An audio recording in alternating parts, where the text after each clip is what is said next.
로마서 11장 1절 말씀.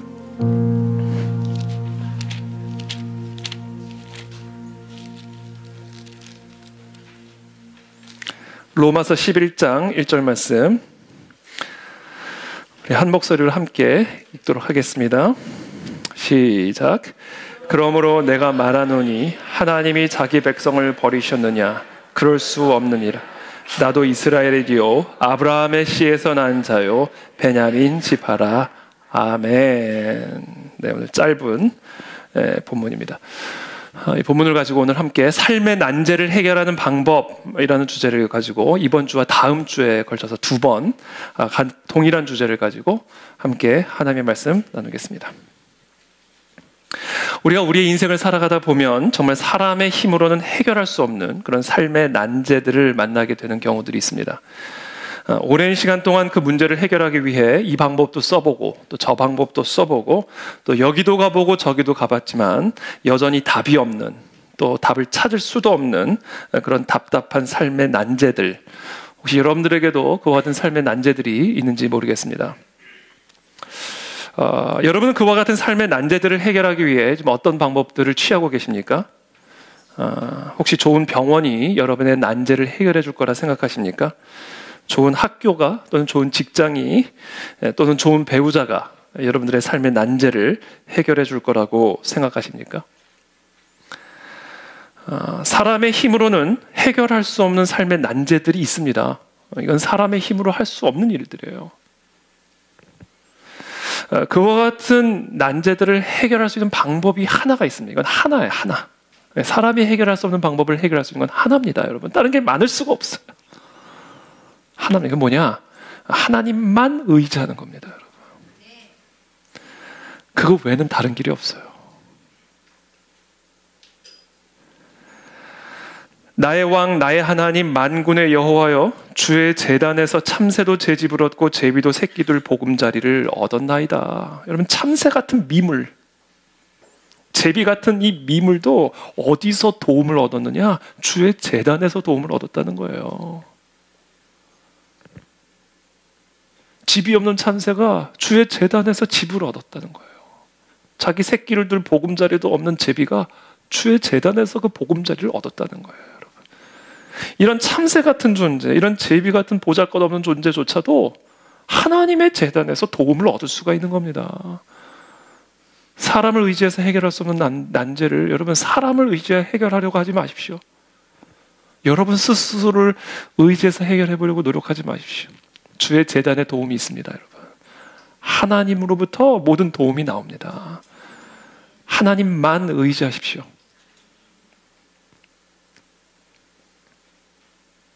자, 그렇다면 하나님만 의지하는 삶이란 어떤 삶일까요, 여러분? 그것은 바로 하나님의 음성에 귀를 기울이는 삶입니다.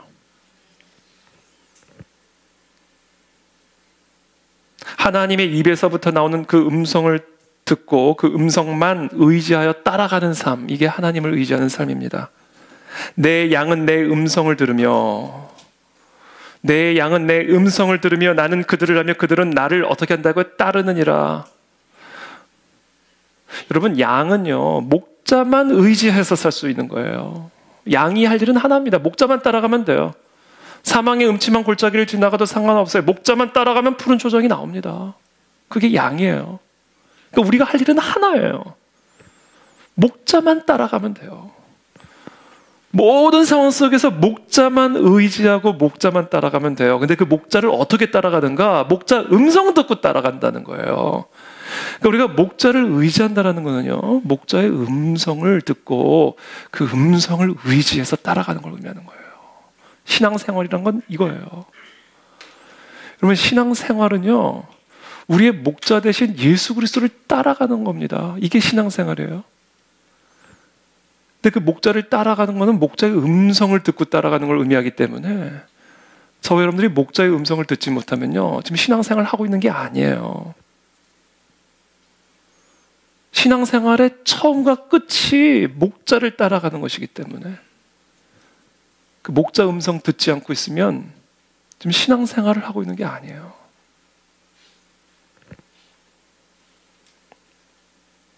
내 백성이여 들으라. 하나님의 백성은 하나님을 듣는 자들이에요. 내가 네게 증언하리라. 이스라엘이여 내게 듣기를 원하노라. 이게 지금 하나님이 우리를 향한 소원입니다. 내 말을 들어라. 내 음성을 들어라.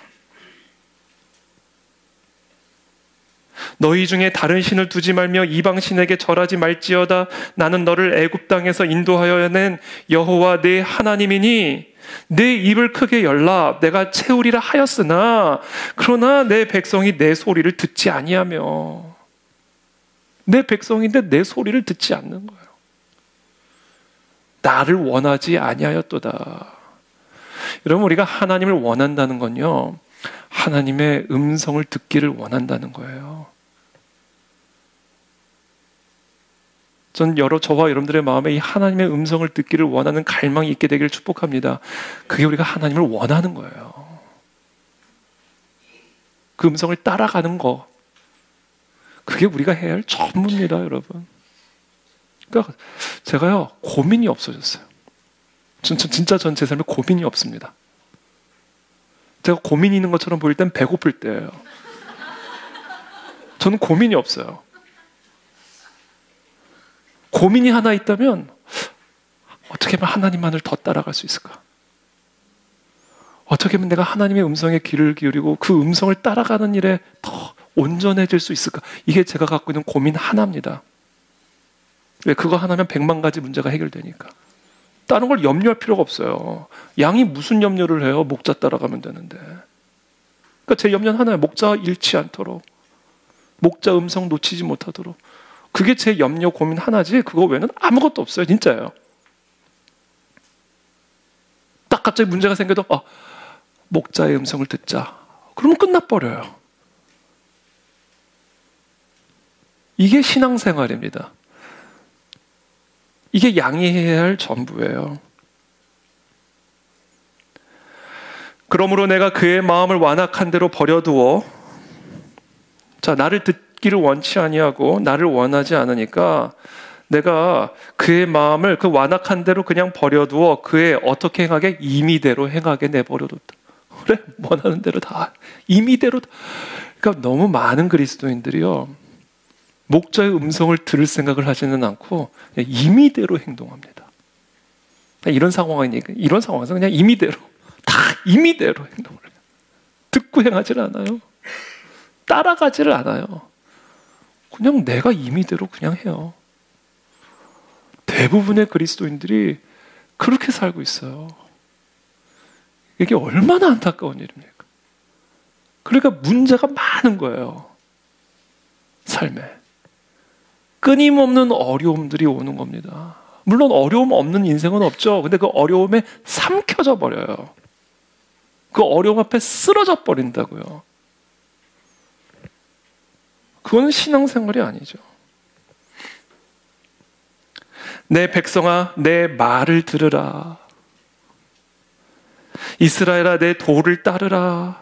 그리하면 내가 속히 그들의 원수를 누르고 내 손을 돌려 그들의 대적들을 치리니 여호와를 미워하는 자는 그에게 복종하는 채할지라도 그들의 시대는 영원히 계속되리라. 또 내가 기름진 밀을 그들에게 먹이며. 언제요? 나를 들을 때. 기름진 밀을 그들에게 먹이며 반석에서 나오는 꿀로 너를 만족하게 하리라. 반석에서 나오는 꿀, 기름진 밀, 그게 어디서 나온다고요? 하나님의 말씀을 들으면서 나오는 겁니다. 그러니까 여러분, 지금 어떤 문제가 있든지 여러분들의 삶에 지금 어떤 난제가 여러분들을 괴롭히든지 여러분 아무 염려하지 마시고요. 들으세요. 하나님이 뭐라고 말씀하신지를 들으세요. 임의대로 행하지 마시고요. 그리고 그 들은 대로만 하십시오. 그러면 밀이 기름져지고요, 반석에서 꿀이 터져요.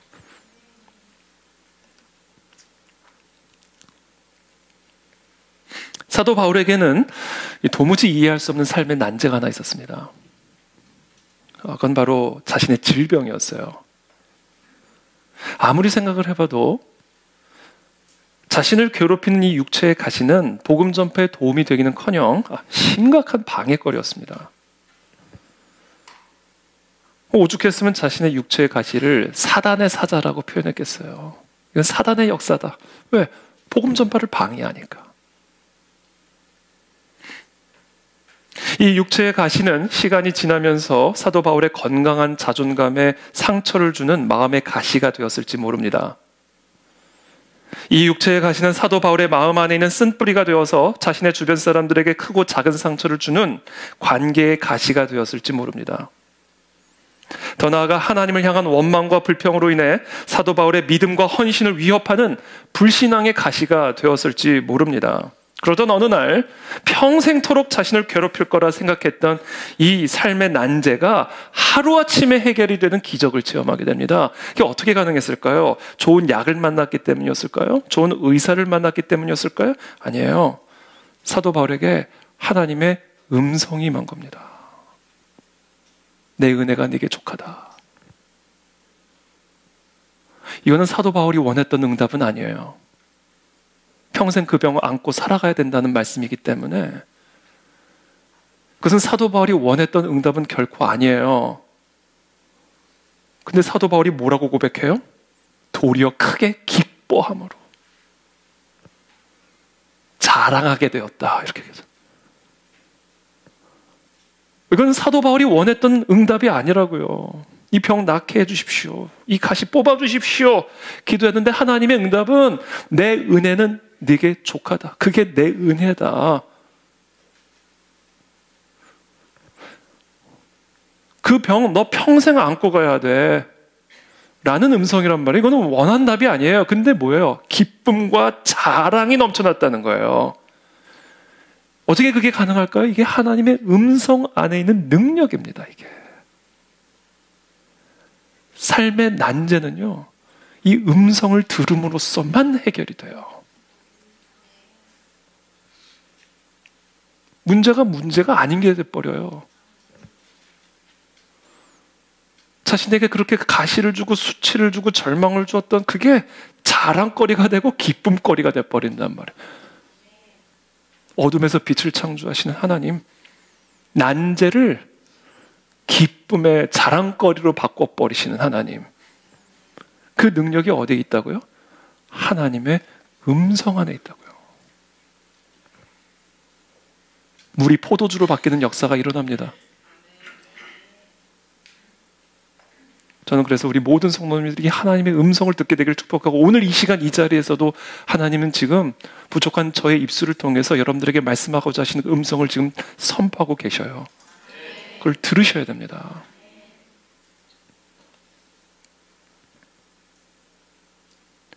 사도 바울에게는 이 육체의 가시 외에도 자신을 괴롭히는 또 다른 삶의 난제가 하나 더 있었습니다.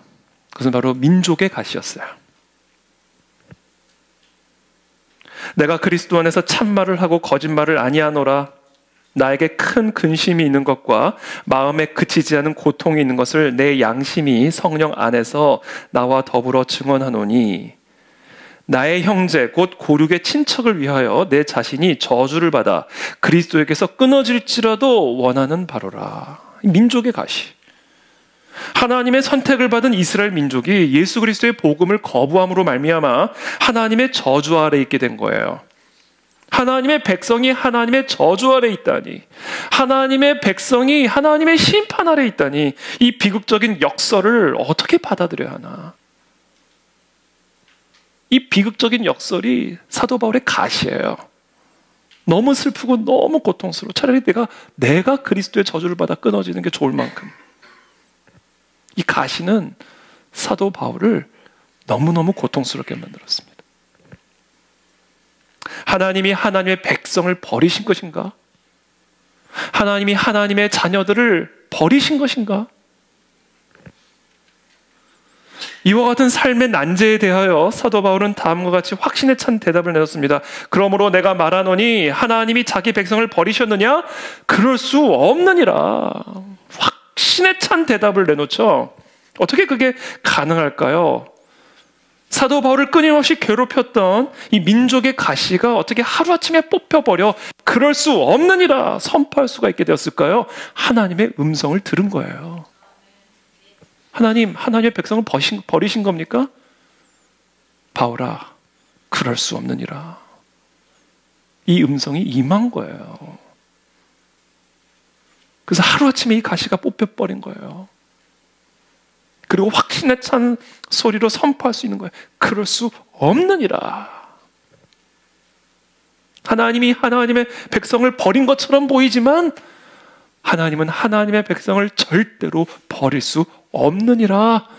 확신. 여러분, 혹시 여러분 하나님으로부터 버림받은 그런 느낌적인 느낌을 갖고 슬픔 가운데 계신 분 계십니까? 그럴 수 없느니라, 여러분. 지금 여러분들이 처한 상황을 가지고 하나님이 나를 버리셨다라 생각하지 마십시오. 그럴 수 없습니다.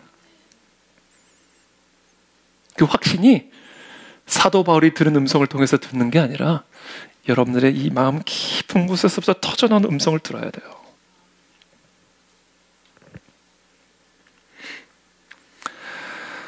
우리 삶의 난제를 허락하신 하나님, 그 하나님의 음성을 듣는 것만이 삶의 난제를 해결할 수 있는 단 하나의 길입니다. 다른 방법은 없습니다. 그러므로 지금 저 여러분들이 어떤 난제 가운데, 고통 가운데 계시든지 간에 여러분, 다른 거 하시지 마세요. 말씀 앞으로 나가셔서 음성을 들으세요. 나에게 뭐라고 말씀하시는지만 들으세요. 사랑할 수 없는 사람 사랑하려고도 하지 마세요. 공황장애 걸려요. 그냥 음성을 들으세요. 미워 죽겠는 사람 용서하려고 노력하지 마세요. 그냥 음성을 들으세요. 염려와 두려움에 완전히 사로잡혀가지고 어찌할 바를 모르는 상황 가운데 계십니까? 그냥 음성을 들으세요. 그러면 다 해결됩니다. 그게 사도 바울의 간증이고 그게 사도 바울의 고백입니다. 자, 그렇다면 이제 우리의 문제는 이거예요. 어떻게 듣는가? 어떻게 하면 하나님의 음성을 들을 수 있을까? 궁금하시죠? 여러분들이 궁금한 표정을 지어주셔야 저도 설교하고 싶으면 맛이 날 거 아니에요. 너무 궁금해. 막 이래야지. 궁금하세요? 네. 그래야 하나님이 말씀하세요. 이게 첫 번째예요. 듣고 싶은 마음이 있어야 돼요.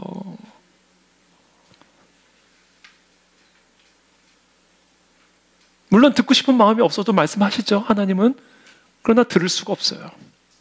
듣고 싶은 마음이 없으면. 하나님의 음성을 듣고자 하는 마음의 태도가 제일 중요합니다, 여러분. 왜냐하면 우리는 하나님의 음성을 귀로 듣는 게 아니거든요. 뭐로 들어요? 마음으로 들어요. 그래서 우리가 뭐 잘 안 들으면 야, 너 귀지 좀 팔아 그러잖아요. 이게 막혀 있으면 안 들리잖아요. 이 마음이 막혀 있으면요, 하나님이 확성기를 대고 말씀을 하셔도 못 들어요. 자, 이 막힌 마음을 여는 게 뭐냐면요, 하나님의 음성을 듣고 싶은 간절함. 이거 없으면 난 죽습니다. 이 음성을 듣지 못하면 내 인생은 파탄입니다.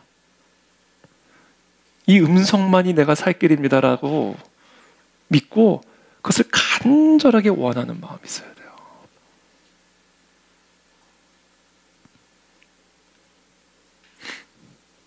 하나님의 음성을 듣지 못하는 이유가 있는데, 이게 지금 말씀드린 마음 자세예요. 듣는 사람의 마음의 자세는 크게 세 종류가 있습니다. 그냥 말씀을 들어도 듣는 사람의 마음에 따라 이게 들리는 사람이 있고 듣지 못하는 사람이 있어요. 첫 번째 어떤 마음의 자세냐면, 이 마음은 하나님의 음성을 들을 수가 없는 마음이에요. 이 마음은 어떤 마음인가? 건방진 마음, 건방진 태도. 이건 교만한 태도예요. 하나님의 음성을 듣고자 하는 마음의 열이 자체가 없어요. 이 마음은. 오늘 설교를 통해서 하나님이 자신에게 말씀하고 계신다는 사실을 인정하지도 않고 또 그 음성을 듣고자 하는 마음의 열망이 없어요. 그냥 앉아 있는 거예요. 그냥 듣고 있는 거예요. 그걸 통해서 내게 지금 성령께서 말씀하신다라는 믿음도 없고 그것을 듣고자 하는 열망이 없다고요. 그런 마음의 열망이 없기 때문에 정기적으로 말씀을 묵상하고 이 말씀을 통해서 내게 들려주시는 음성을 갖는 그런 어떤 개인의 영적인 시간도 없어요. 여러분들의 삶의 스케줄 한번 보세요. 그런 시간들이 있는지. 그런 시간들이 없다면 여러분들은 하나님의 음성을 듣고자 하는 마음이 없는 거예요. 없으니까 그런 시간을 안 갖는 거예요. 이런 태도는 건방진 태도예요. 아주 건방진 양의 모습이에요. 임의대로 하는 거예요. 목자가 말씀하시는데 그 음성 안 듣고 내 임의대로 행동하는 거예요. 그래서 이 건방진 태도는 망하는 태도입니다. 이건 망해요.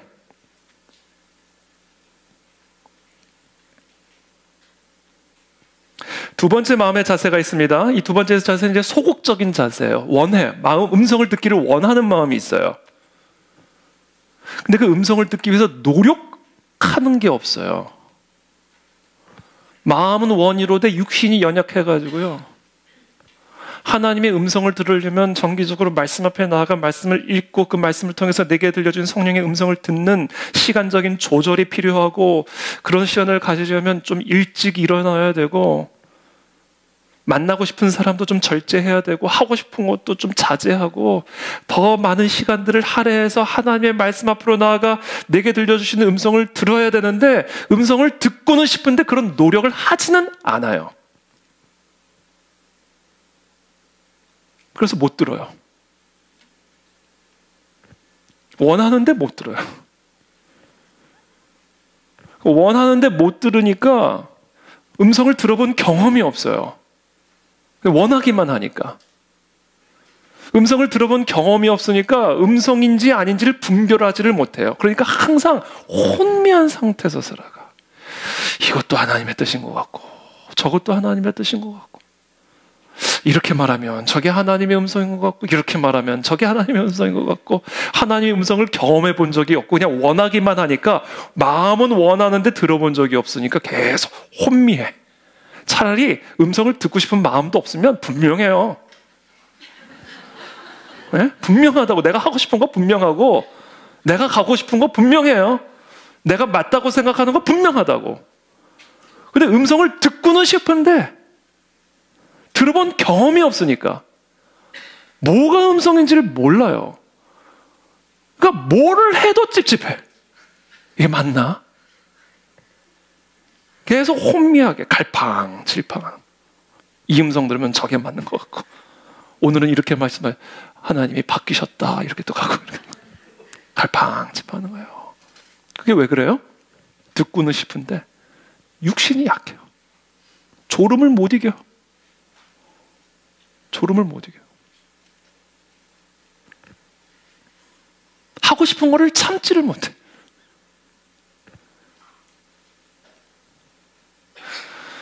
그게 소극적인 자세입니다. 세 번째 자세가 있습니다. 이게 하나님의 음성을 들을 수 있는 자세. 이건 적극적인 태도입니다. 이거 못 들으면 난 죽는다예요.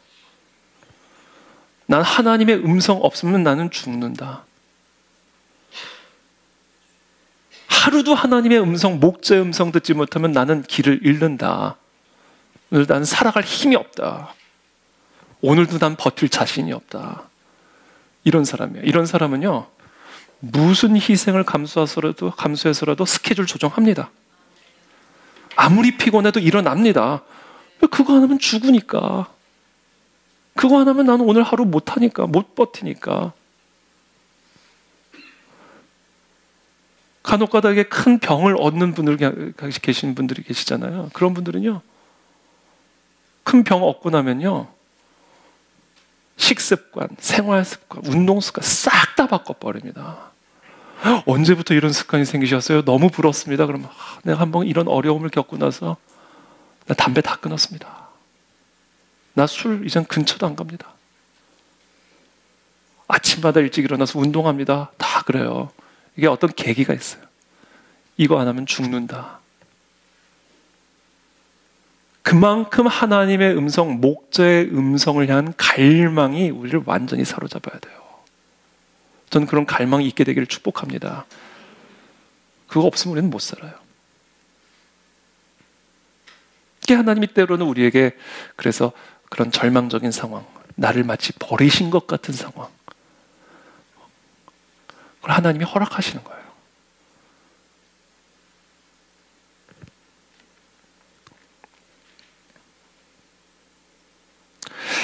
그렇기 때문에 우리가 하나님의 음성을 듣기 위해서 가장 중요한 것은 하나님의 음성을 듣고자 하는 마음의 자세, 아주 적극적인 자세. 듣지 못하면 죽는 것이고, 그렇기 때문에 나는 이것 중심으로 산다. 하나님 음성 듣고 산다. 나는 내 모든 삶의 중심은 바로 이 음성을 듣는 시간에 있다. 딱 그게 있어야 돼요. 저는 그게 새벽 시간이에요. 하여튼 아침에 일어나서 다른 일과 설교 준비도 하기 전에, 설교 준비도 하기 전에 어떻게 보면 설교는 나를 위한 것이라기보다도 하나님의 양떼들이신 성도님들을 위한 것이잖아요. 이건 어떻게 보면 일이에요. 근데 제가 이제 그걸 일로 생각하지 않고 설교 준비 자체를 내가 하나님과 교제하는 시간으로 생각을 해가지고요. 설교 시간 자체가 은혜예요, 이제는. 준비하는 시간 자체가. 너무 감사해요. 야, 이 목사란 직업이 이런 점에서 진짜 좋다. 하나님과 교제하는 게 일이에요. 얼마나 축복된 겁니까?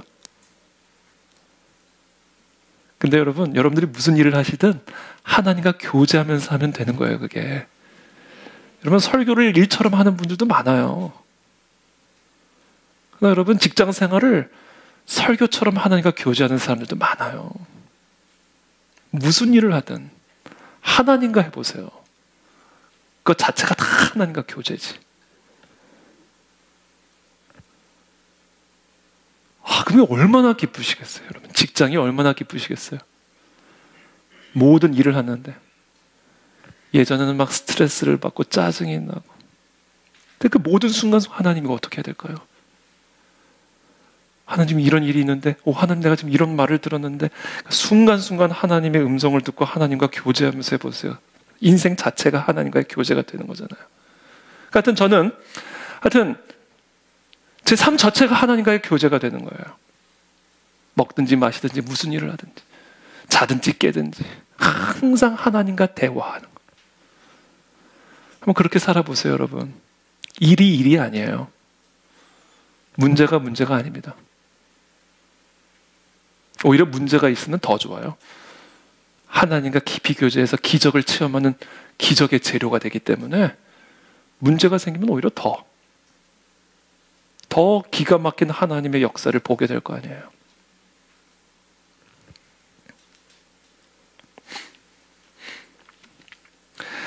하나님의 음성을 듣고자 하는 마음의 자세가 중요한데요. 이 하나님의 음성을 듣고자 하는 마음의 자세를 가지려면 두 번째 방법을 하나 가르쳐 드릴게요. 어떻게 우리가 하나님의 음성을 듣고자 하는 마음을 더 간절하게 가질 수 있을까? 그것을 돕는 방법이 있습니다. 그게 뭐냐면요. 두 번째입니다. 하나님께 계속 질문하세요. 이게 아주 중요한 방법입니다. 이게 모든 문제를, 모든 삶의 난제를 하나님과의 깊은 교제로 바꿔버릴 수 있는 방법이에요.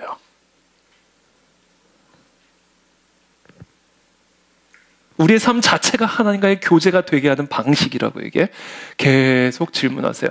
근데 이 질문을 할 때 여러분들이 주의할 게 막 아무 질문이나 막 하면 안 돼요. 그건 자칫 하나님을 시험하는 태도가 될 수가 있어요. 그러니까 무조건 막 아무 질문이나 막 던져대는 게 아니라 정제된 질문. 진짜 내가 알고 싶은 질문. 진짜 지금 내게 문제가 되는 질문. 진짜 나를 괴롭히고 있는 그 질문을 솔직하게 올려드려야 돼요. 그냥 막 호기심 차원에서 하나님 지구 몇 년 된 거예요? 이런 거.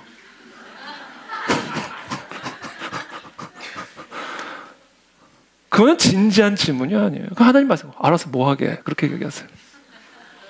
알아서 뭐 하게? 지구 앞에서도 나이 따지냐? 이런 거잖아.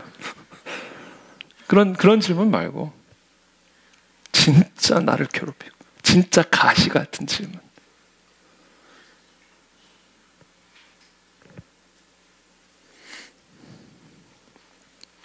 자, 그와 같은 질문을 던지려면 여러분들이 어떻게 하셔야 되는가? 세 가지를 가르쳐 드릴게요.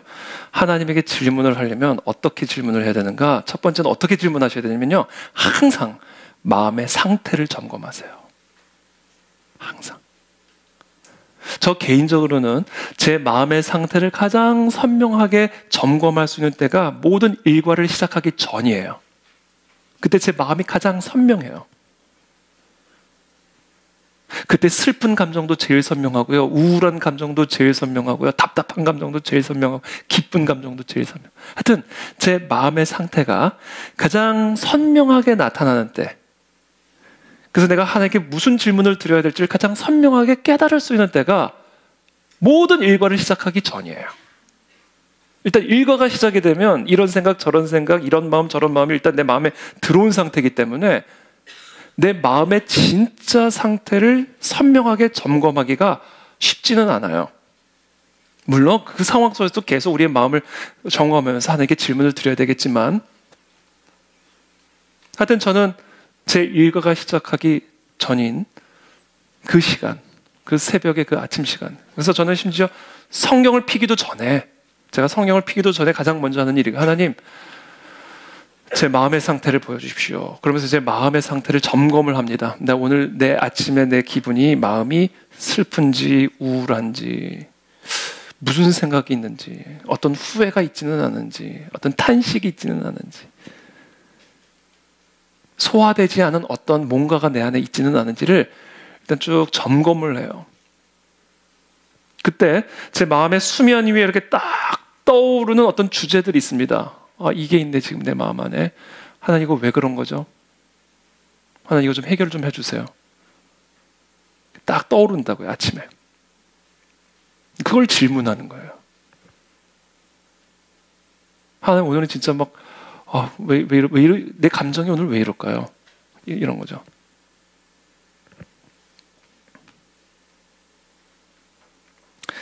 그래서 마음의 상태를 점검하시는 게 매우 중요합니다. 여러분들의 마음의 상태를 선명하게 점검하시고 거기서 이제 마음의 위에 떠오르는 어떤 문제들, 질문들 이런 것들이 올라올 때가 있어요. 이제 그걸 가지고 하나님께 해결을 구하는 거예요. 이것에 대한 답을 주십시오. 그러면 하나님이 뭐 여지없이 답하십니다. 두 번째, 만약에 그렇게 마음의 상태를 점검했는데 오늘 마음은 나는 너무 좋다, 너무 평온하다, 막 그냥 막 아침에 상쾌한 그런 마음, 그럴 때가 있어요. 또 그래서 무슨 질문을 드릴 게 없어요. 그럴 때는 혹시라도 내가 놓치고 있는 질문들이 있을 수 있으니까 오늘 내가 마땅히 하나님께 드려야 할 질문들, 하나님께 구해야 할 어떤 문제들, 그런 것들이 있다면 하나님 깨우쳐 달라고 기도를 합니다. 그러니까 내가 오늘 하나님께 여쭙고 도움을 구해야 할 질문이 뭔지를 질문하는 거예요. 질문이 선명하지 않을 때는, 문제가 선명하지 않을 때는 뭐가 문제인, 내가 모르는 게 있지는 않은지를 질문하는 겁니다. 그래서 가르쳐 달라고, 보여달라고. 그러다 보면 이제 그렇게 하고 이제 말씀을 펴서 쭉 읽다 보면 어느 순간 이 말씀을 통해서 내가 미처 생각하지 못했던 마음의 문제들, 질문들, 상태들, 이런 것들이 쭉 드러날 때가 있어요. 그럼 이제 그걸 가지고 또 기도하는, 하나님 이것에 대해서 또 말씀해 주십시오.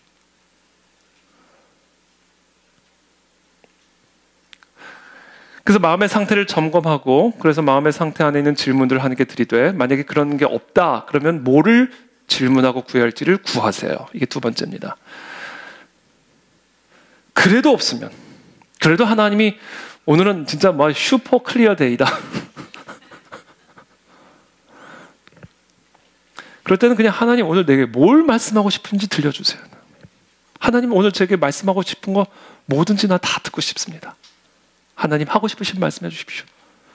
그렇게 하고 성경을 피고 이제 묵상을 하기 시작합니다. 그러면 하나님이요, 어떤 때는 약속의 말씀, 내가 너를 견고하게 하리라, 뭐 비전의 말씀, 하여튼 하나님이 축복의 말씀들을 부어주신,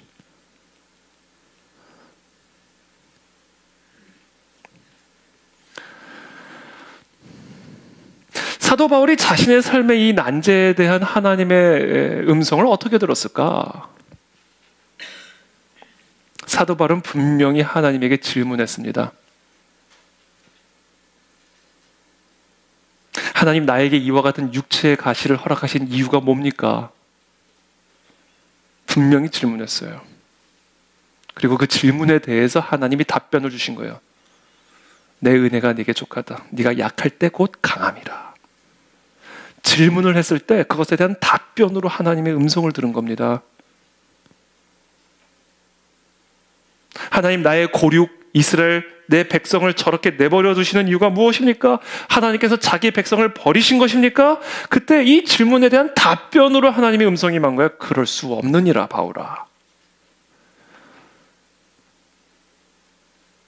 바울에게 임한 하나님의 음성은 하나님을 향한 바울의 질문에 대한 답변으로 주신 것을 꼭 기억하십시오.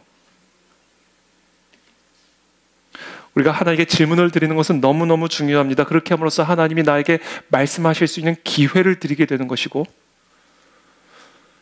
뿐만 아니라 나는 계속해서 그 말씀하실 것을 기대하는 마음으로 내 마음의 문을 항상 24시간 360을 열어놓게 되어 있어요. 오늘 순장님을 통해서 내게 뭐라고 말씀하실지 몰라. 오늘 순원을 통해서 내게 뭐라고 말씀하실지 몰라. 들여놓은 질문이 있기 때문에 항상 하나님이 언제 어떻게 말씀하실지를 모르잖아요. 그러니까 내 마음의 귀가 항상 열려 있게 돼요. 듣고자 하는 마음이 항상 살아있다고요, 내 안에. 왜? 질문을 드렸기 때문에. 그래서 여러분, 삶의 난제를 다 질문으로 바꿔버리세요. 질문으로 바꿔버리세요.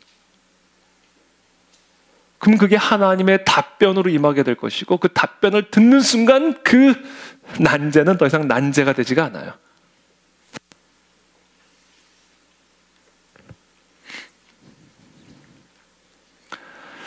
세 번째, 우리가 하나님의 음성을 듣기 위해서 우리 필요한 게 있습니다. 자, 마음의 자세, 첫 번째죠. 두 번째는 뭐죠?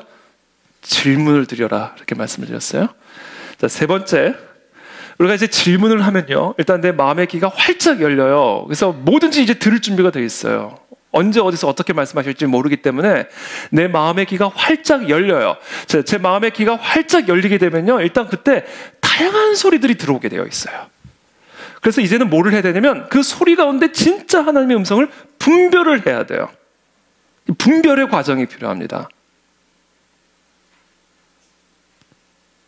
그래서 하나님의 음성을 듣기 위한 세 번째 여러분들이 기억해야 될 건 뭐냐면 하나님의 음성을 분별하실 수 있는 능력을 키우셔야 돼요.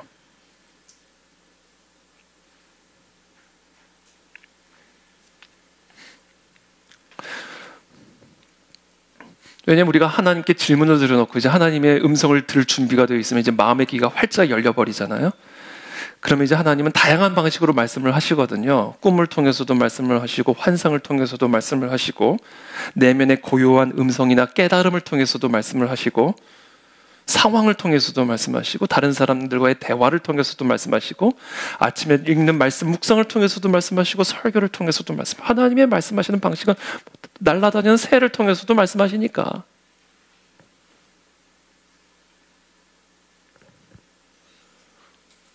그러니까 이제 이게 막 소리가 막 들리는데 여기서 진짜 하나님의 음성이 뭔지를 좀 분별할 필요가 있어요.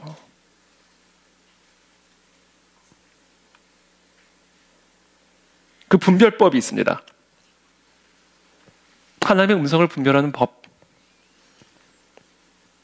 근데 세 가지를 제가 여러분들에게 좀 말씀을 드리고 싶은데, 저는요, 하나님이 말씀하셨다고 생각이 되어지면, 확실하지는 않아요, 아직.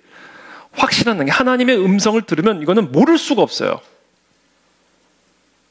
이건 아주 마음이 확정이 되고 확정이 됩니다. 말씀이 임하시면.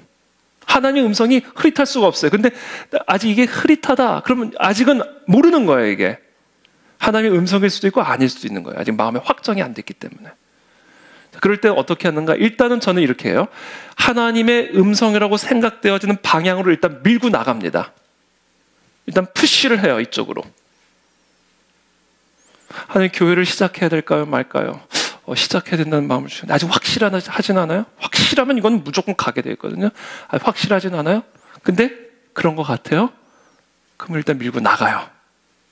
학교를 세우는 게 하나님의 뜻일까 아닐까? 이때일까 저때일까? 근데 이때인 것 같아요. 아직 확실하진 않아요. 근데 하나님이 그런 마음과 그렇게 하나님이 말씀하고 계시는 것 같아요. 그러면 일단 그 방향으로 밀고 나가는 거예요. 그렇게 일단 밀고 나가다 보면 하나님의 뜻이면 그 다음 단계로의 확신으로 넘어갑니다. 그러니까 확신이 더 강해져요. 그리고 흐릿한 것이 적어져요. 근데 만약에 하나님의 뜻이 아니면 하나님의 뜻이라는 그 확신이 적어져요. 그리고 조금 더 나가봐요. 그때는 살짝 나가봐요. 왜 확 나가버리면 또 안 돼요. 확실히 일단 줄었기 때문에 처음보다. 그럼 조금 나가봐요. 그럼 또 팍 줄어요. 그럼 철수. 전 철수를 잘해요. 그래서 아니면 스탑. 일단 스탑. 분별의 과정이 필요해요. 한번 눌러보는 거예요. 찔러보는 거예요. 아직 확실하지 않으니까 찔러봐. 이거 아니네. 철수. 딱 찔렀는데 그 다음 단계 한번 더 나가보자. 더 나가보는 거예요. 확실히 또 이건 맞다. 그때는 완전히 확정이 돼버려요. 누가 뭐래도 가는 거예요. 이거는 하나님의 뜻이기 때문에.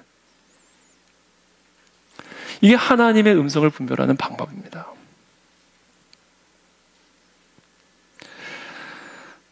이게 사도 바울이 사용했던 방식이기도 해요. 제가 사도 바울로부터 배운 거예요.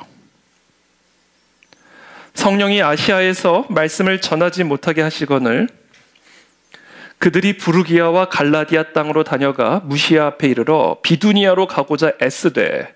지금 사도 바울은 아시아에서 복음을 전하려고 노력을 했어요. 여러분, 복음 전하는 건 이건 물을 필요도 없어요. 이건 하나님의 뜻이에요. 근데 그게 아시아인지 유럽인지 남미인지 북미인지는 물어봐야 돼요.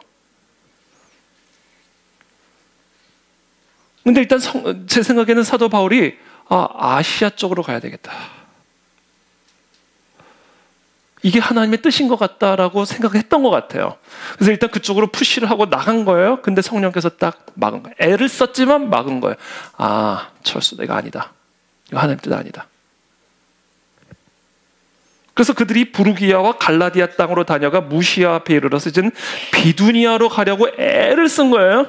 하나님이 이쪽으로 인도하시나 보다. 아시아 쪽이 아니라 비두니아 쪽인가 보다.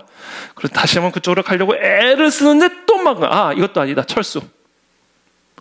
스탑. 이제 어떻게 해야 될지 한번 기다려보자. 그러고 있는데 밤에 잠을 자는데 환상 가운데 마게도냐 사람 하나가 서서 그에게 청하여 이르되 마게도냐로 건너와서 우리를 도우라 하거늘 바울이 그 환상을 보았을 때 우리가 곧 마게도냐로 떠나기를 힘을 쓰니. 그래, 여긴가 보다. 하나님이 환상을 통해서 보여주시는구나. 그리고 이제는 마게도냐로 떠나기를 힘을 쓰니까 그때 성령께서 길을 확 열어주신 거예요. 그리고는 사도 바울이 이야기합니다. 이는 하나님이 저 사람들에게 복음을 전하라고 우리를 부르신 줄로 인정함이라. 이제 확정이 된 거예요. 아시아로도 가보려고 하고 비두니아 쪽으로도 가보려고 하고 하나님의 뜻인 것 같으니까 한번 시도를 해봤는데 막으시니까 아니다. 철수. 그럼 뭐냐? 밤에 환상이 나온 거야. 그래? 이 환상이 진짜 하나님의 뜻인지 한번 보자. 딱 하는데 길이 확 열리니까 이제 하나님의 뜻이다. 확정이 되는 겁니다. 그때부터는 못 말려요. 폭풍 우도 못 말립니다. 하나님의 뜻이기 때문에. 하나님이 책임을 지니까 그냥 가는 거예요. 그때는 그냥 가게 되는 거예요. 무조건 가게 되어 있어요. 이게 하나님의 뜻이에요. 하나님의 음성을 분별하는 방법. 그러니까 하나님의 음성 듣고 가면요 형통하죠. 형통하지 않을 수가 있습니까? 하나님의 음성 따라가는데.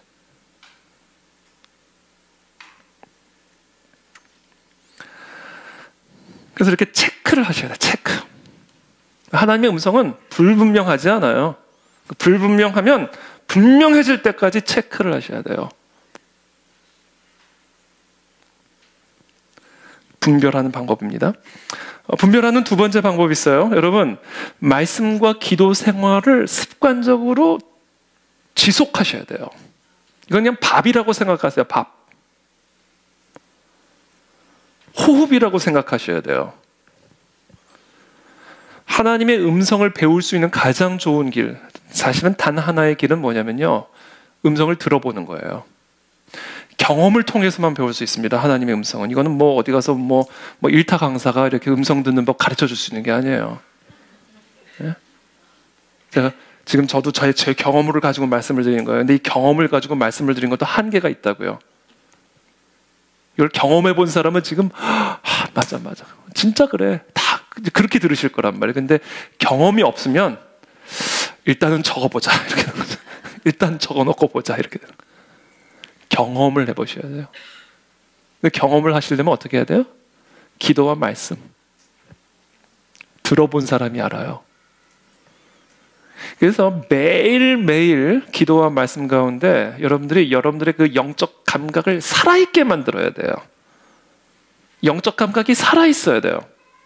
그래, 이런 패턴은 하나님의 음성이다. 이런 패턴은 음성이 아니더라. 이런 경험들이 축적이 돼야 돼요. 그리고 그런 경험들이 축적이 돼서 그게 감각이 됩니다. 그래서 매일매일 밥 먹듯 하나님의 음성을 듣는 기도와 말씀의 시간이 여러분, 그냥 여러분들의 삶에 가장 중요한 식습관이 되셔야 돼요.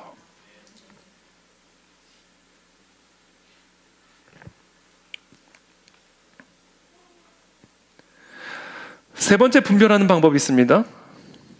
하나님의 말씀이 내게 임하는 순간, 하나님의 음성이 내게 임하는 순간 나타나는 여러 가지 증상들이 있어요.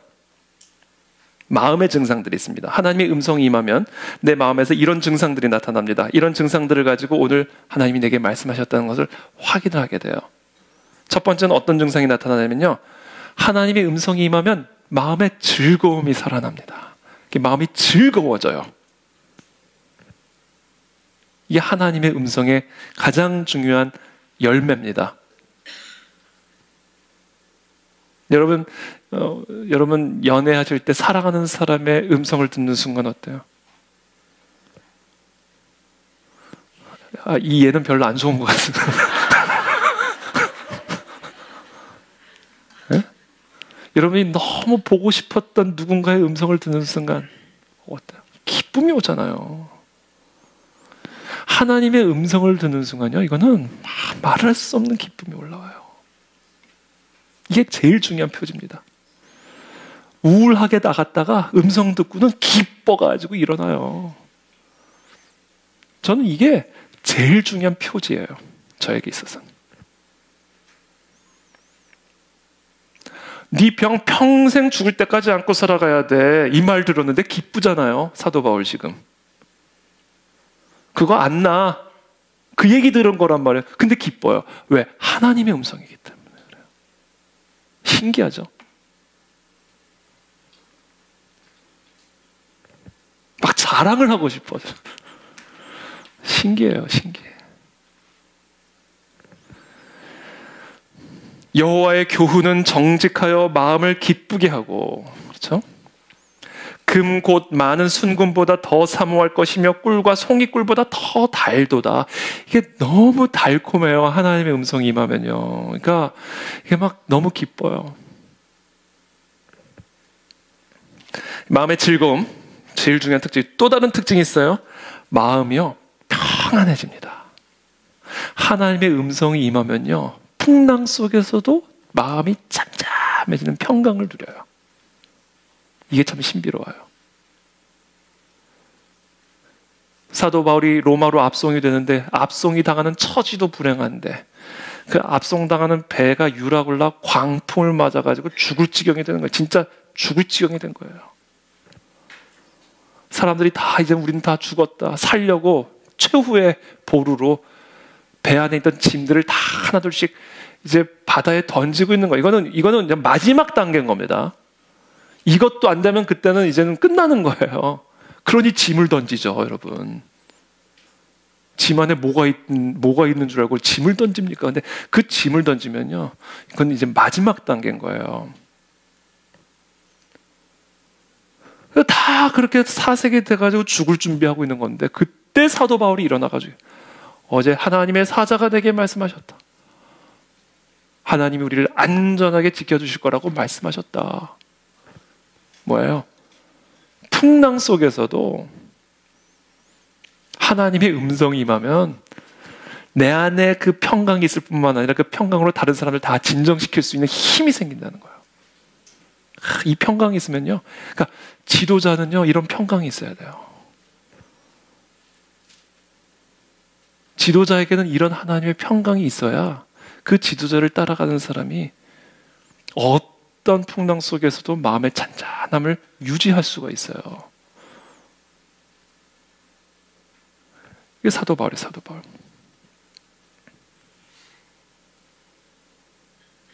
또 다른 특징이 있습니다. 하나님의 음성을 들으면요, 마음에 뭐가 들어가요? 힘이 들어갑니다. 마음에 힘이 들어가요.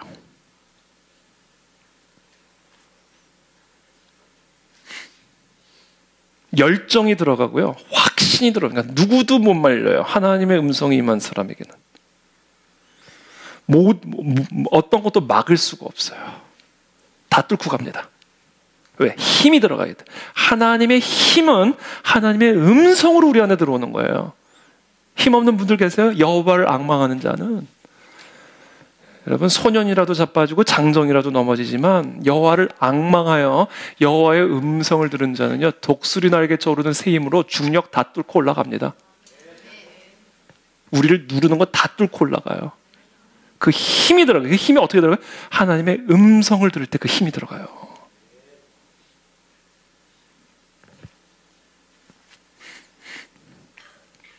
또 다른 특징이 있습니다. 하나님의 음성이 하면요, 찔림이 있어요. 하나님의 음성이 임하는 순간 이게 마음에 찔림이 있어요. 마음에 찔림이 있습니다. 하나님의 뜻이 아닌 거, 하나님이 보시기에 옳지 않은 거, 그것에 대한 찔림이 옵니다. 하나님의 음성을 들으면 그래요.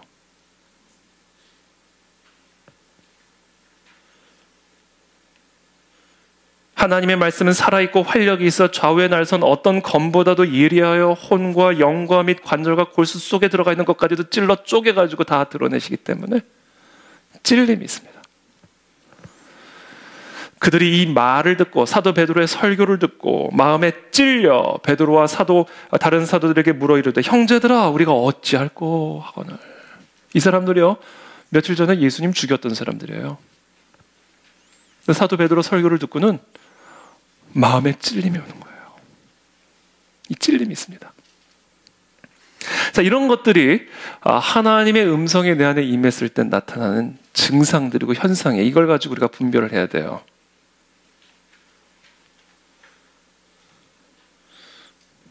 마지막으로 네 번째입니다. 우리가 하나님의 음성을 듣는 방법. 오늘 제가 지금 세 가지를 말씀드렸는데 오늘 제가 네 가지를 말씀드릴 거고 다음 주에 좀 더 이어서 몇 가지를 더 말씀을 드릴 텐데, 제일 중요한 부분이라 저는 생각해요. 네 번째가 다 중요한데 그래도 굳이 우선순위를 정하라 한다면 저는 이 네 번째가 제일 중요하다 생각합니다. 여러분들이 하나님의 음성을 들으려면요, 내가 누구인가를 아셔야 돼요. 이게 제일 중요합니다, 여러분. 제 경험상 또 제 관찰상 하나님의 음성을 못 듣는 분들의 가장 중요한 특징은 건강하지 않은 자아상을 갖고 있는 분들이에요. 낮은 자존감을 갖고 있는 분들이 하나님의 음성을 못 들어요.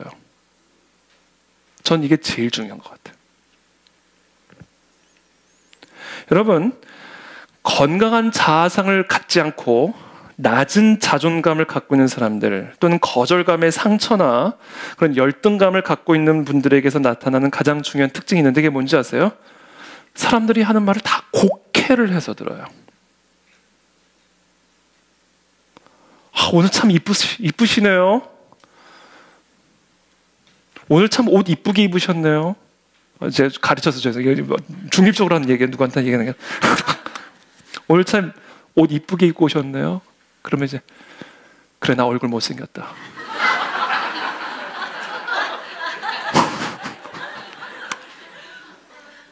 아니 옷이 이쁘다 그러는데 지금 자기는 자기한테 말하는 거야. 그래 나 못생겼다.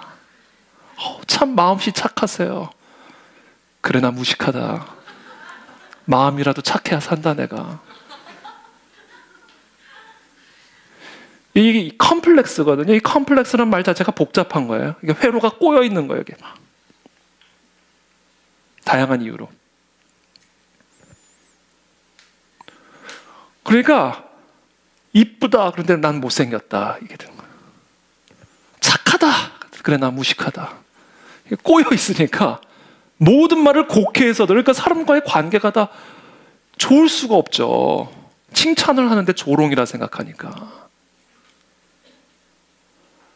하나님의 음성을 들을 수가 없어요.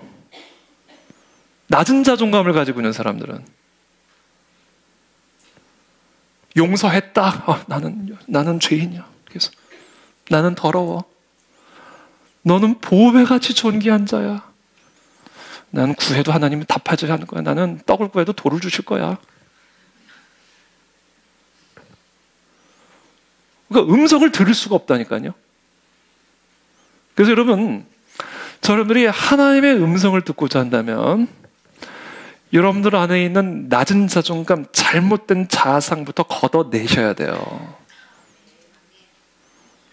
하나님의 자녀라는 자아상으로 충만해야 돼요, 여러분. 내가 아무리 주홍빛 같은 붉은 죄를 지었다 할지라도 예수 그리스도의 대속의 피가 나를 하나님의 의로운 자녀로 만들어주셨다. 이 십자가 대속의 은혜를 여러분들이 굳건하게 잡고 이러면 날마다 스스로에게 외치셔. 그래 나 교만하다. 그러나 하나님 나를 용서하셨다. 그래 나 더럽다. 그러나 하나님 나를 의롭게 해주셨다. 나는 하나님이 보시기에 보배롭고 사랑스러운 하나님의 아들이다. 나는 하나님의 딸이다. 나는 떡을 달라 하면 하나님은 떡을 주실 것이고 생선을 달라 하면 하나님은 생선을 주실 것이다. 원수들 앞에서 내 목을 치시는 게 아니라 내 죄 때문에 하나님은 나를 보배롭고 존귀하게 여기시기 때문에 원수들 앞에서 상을 베푸실 것이며 원수들 앞에서 내 머리에 기름을 부으실 것이다.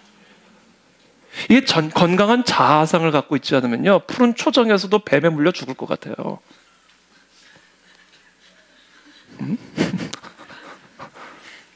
왜 그래요? 음성이 들려요. 너는 죄인이야, 죄인이야. 그리고 푸른 초장에서 뭐를 바래? 뱀이나 물려라. 물려도 싸다. 참 옷 이쁘시네. 그래 나 못생겼다. 계속. 여러분, 건강하지 못한 자아상만큼 우리에게 강력하게 외치는 소리가 없어요. 건강한 자아상만큼 우리에게 외치는 강력한 소리가 없습니다. 여러분들이 여러분들에 대해서 생각하는 게 여러분들이 듣는 첫 번째 음성이에요. 제가 사도 바울 영화를 본 일이 있는데, 바울에 관한 영화를 본 일이 있는데, 이 바울은요, 여러분, 사람을 죽였어요. 스데반을 돌로 쳐 죽였어요. 그런 거 보면 제가요, 사도 바울보다 나은 사람이에요. 제가 적어도 누굴 돌로 쳐본 적은 없거든요. 사도 바울은 돌로 죽였어, 사람을. 그 영화를 보면요, 그 잔상이 설교를 할 때마다 나와. 내가 이러고도 설교를 하나? 내가 이런 사람이었는데 내가 감히 교회의 사도라고 말할 수 있나?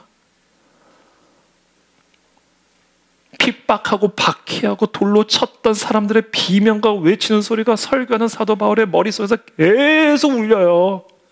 그러니까 사도 바울은요, 십자가 복음 붙잡지 않고는 한 걸음도 뗄 수가 없었을 거예요. 제 생각엔 그래요.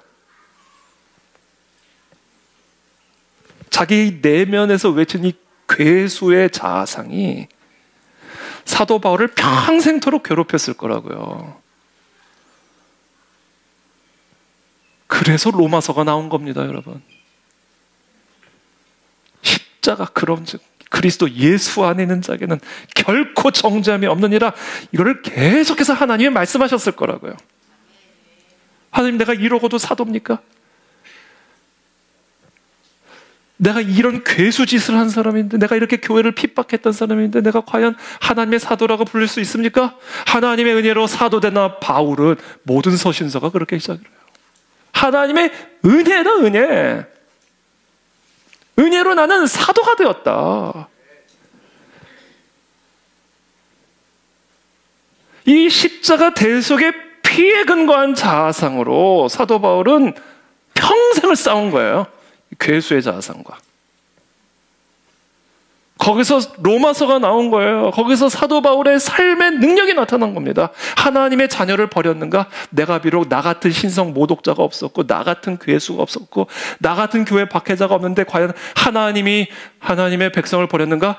사도 바울의 답이 뭐예요? 나를 보라. 나를 보라. 그럴 수 없느니라. 나도 이스라엘인이요. 아브라함의 씨에서 난 자요. 내가 베냐민 지파다. 근데 나 같은 핍박자를, 나 같은 바리새인을 하나님의 은혜로 구원하셨다. 나를 보라. 내가 증거다. 하나님은 하나님의 백성 버릴 수 없다. 사도 바울이 어떻게 이 음성을 들었는가? 십자가 대속의 피로 말미암아 거듭난 건강한 자아상을 통해서 들은 거예요. 하나님은 하나님의 백성 버릴 수 없다. 내가 비록 괴수였지만, 비록 내가 교회 핍박자였지만, 하나님의 은혜로, 십자가 대속의 은혜로, 나의 어떤 행위나 공로 없이 오로지 예수 그리스도의 대속의 피로 나 같은 죄인이 하나님의 자녀가 되었다. 그러므로 하나님이 하나님의 백성을 버리시는가? 절대로 그럴 수 없느니라. 음성이 들린 거예요. 그러므로 여러분, 저와 여러분들이 어떤 중비 같은 붉은 죄를 지었다 할지라도 십자가 대속의 피로 말미암아 하나님의 자녀가 되었음을 믿으시기를 축복합니다. 하나님이 보시기에 우리는 보배로운 자예요. 사도 바울의 고백을 들어보세요. 나는 사도 중에 가장 작은 자니라. 나는 하나님의 교회를 박해하였으므로 사도라 칭함받기를 감당하지 못할 자니라. 그러나 내가 나된 것은 하나님의 은혜로 된 것이니 내게 주신 그의 은혜가 헛되지 아니하여 내가 모든 사도보다 더 많이 수고하였으나 내가 한 것이 아니요 오직 나와 함께 하신 하나님의 은혜로다.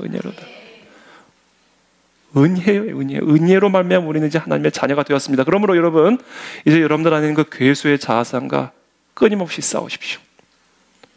그 괴수의 자아상이 우리에게 끊임없이 외치고 있는 그 거짓 속임수를 대적하십시오. 그리고 우리를 향한 하나님의 사랑의 고백을 계속 들으세요. 그래서 우리가 하나님의 음성을 듣기 위해서 여러분들이 해야 할 일이 뭐냐면 매일마다 나를 향한 하나님의 사랑을 받아들이는 거예요. 우리가 아무리 잘못을 해도, 우리가 아무리 연약하고 아무리 부족해도 오직 십자가 대속의 피로 나는 하나님의 의롭다함을 얻었고 하나님이 보시기에 보배롭고 존귀한 거룩한 하나님의 아들이요 딸이다라는 것을 날마다 감사함으로 말씀 앞에 나가십시오. 그때 하나님의 음성이 들립니다.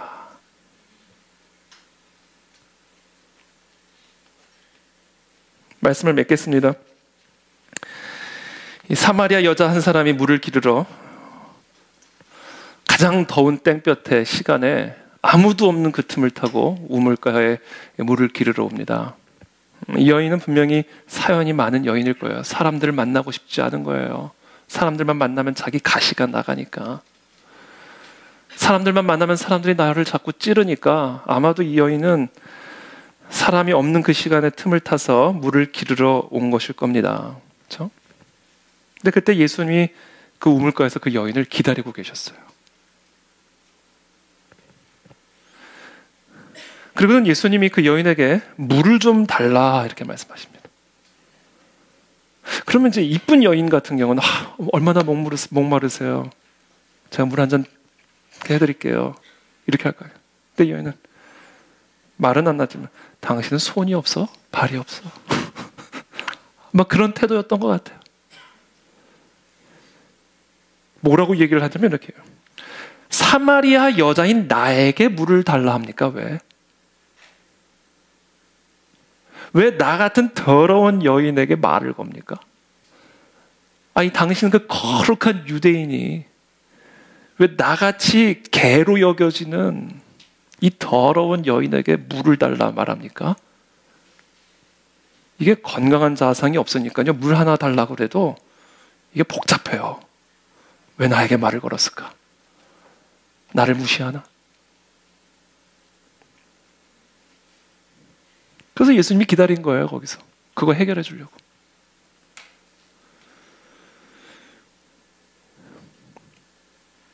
그때 예수님이 말합니다. 네가 만일 하나님의 선물이 무언지를 알았다면, 또 지금 너에게 물을 좀 달라 하는 내가 어떤 사람인지를 네가 알았다면 너는 오히려 나에게 선물을 구했을 거다. 그리고 그가 너에게 생수를 줄 것이다. 완전히 대화의 맥락이요. 지금 마시는 물과는 상관이 없는 거예요. 이게 메시지예요. 지금 예수님이 이 여인과 하고자 했던 메시지. 내가 너에게 물을 주고 싶다. 너를 씻는 물. 너를 완전히 새롭게 만들어주는 그 생수를 내가 너에게 선물로 주고 싶다. 여러분, 그 선물을 우리가 받았습니다. 예수 그리스도의 보혈로. 이제 여러분들의 모든 꼬여있는 생각의 회로를 다 푸십시오. 하나님은 여러분들을 사랑하십니다. 십자가 대속의 피로 우리를 깨끗게 하셨습니다. 그래서 이젠 저와 여러분들은 하나님의 아들이에요. 하나님의 딸이세요. 마음껏 구하십시오. 그분의 품 안에서 마음껏 누리십시오. 그분의 음성에 귀를 기울이십시오. 그분이 우리를 푸른 초장과 쉴만한 물가로 인도해 주실 것입니다. 성경적 자아상을 회복하십시오. 하나님이 나 같은 죄인을 버리셨는가? 그럴 수 없느니라. 우리를 위해서 하나님이 하나님의 아들을 버리셨습니다. 십자가의 대속의 은혜를 누리는 저 여러분들이 되시기를 예수님 이름 축복합니다. 기도하며 나가겠습니다.